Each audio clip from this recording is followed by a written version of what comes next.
talking about unity of the humanity, which is very fundamental. Today we're living in a fragmented world, a world full of hatred, full of killings, crises, and what have you.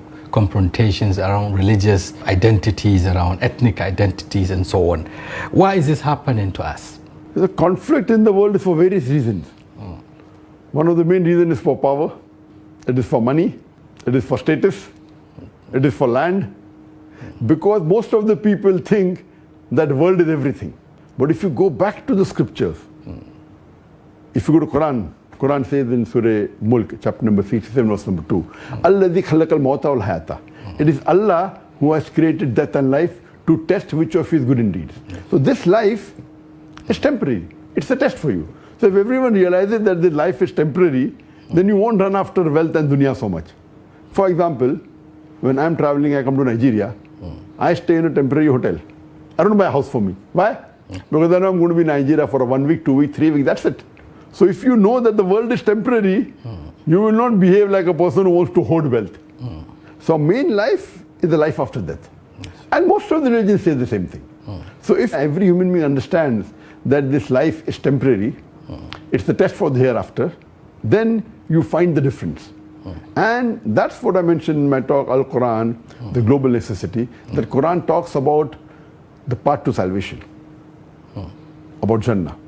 And our beloved Prophet Muhammad said that this world, for the believer, is like a prison.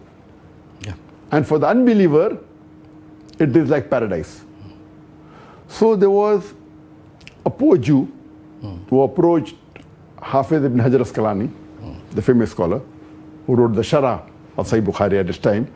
And when he was walking in the marketplace, on his mule with his big entourage, so this poor Jew comes and catches his mule and says, your prophet said this, that this world is a prison for the believer, and for the unbeliever, it's paradise. It's paradise.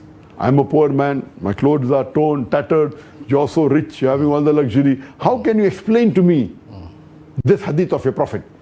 So Hafiz ibn Hajar Asqalani said that I know what awaits for a believer in the hereafter, paradise. That's right. And if you compare paradise to any human being living in this world, he may be the richest man, he may be the king, but compared to the life in paradise, which is million times better, this is like a prison.